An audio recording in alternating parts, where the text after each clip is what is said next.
If you want some tips for using the die that made the decorative frame on this card, keep watching and I'll share what I've learned. Hi, this is Sage Kimball and I'm the Mad Stamper, with more tool tips for card makers and paper crafters. The die is from the Card Front Builder Thinlits from Stampin' Up!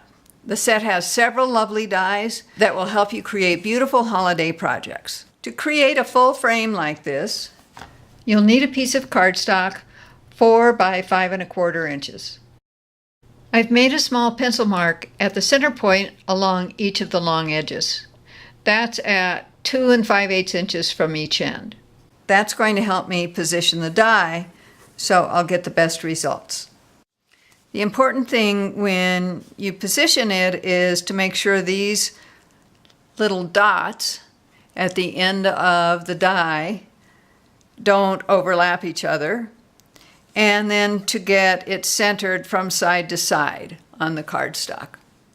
I start with one end and I put these little dots, these little holes in the die, just above that little pencil mark.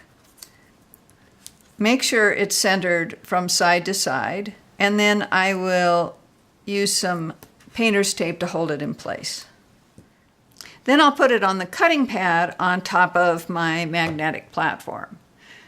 You can actually use either the magnetic platform with acrylic cutting pads, or you can use the precision base plate with a regular platform. What's really important about this die is to put it through the big shot at an angle. With any die that has a long straight edge like this, when you put it through parallel to the roller, you'll get a big clunk when you go over that edge, which doesn't sound very gentle to the machine.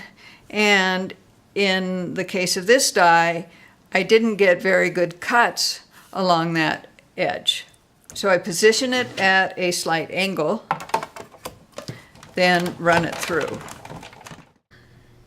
Now I can use the die brush to remove cutouts and loosen the die from the cardstock. So there I have a half frame, and all I need to do is position this in the same manner and run it through the big shot.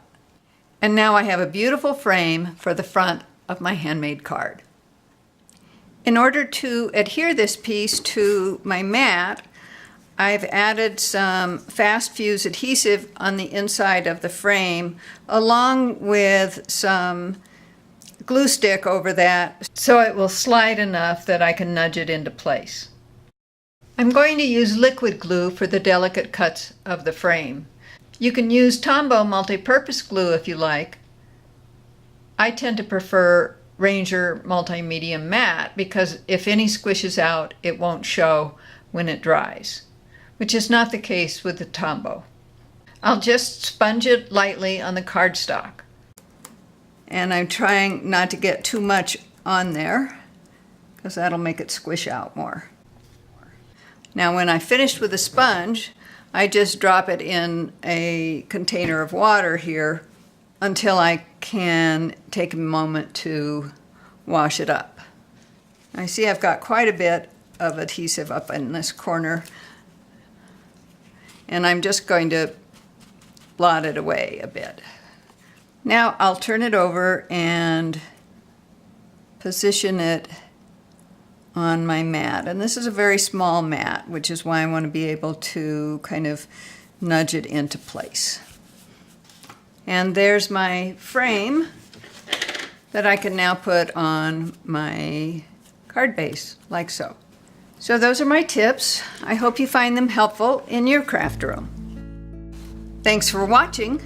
Please like this video, share it with your friends, and leave me a comment. For more inspiration and instructions, be sure to sign up for my newsletter at www.stampingmadly.com. Visit me on Facebook and Pinterest, and don't miss another great video. Subscribe to the Mad Stamper YouTube channel now.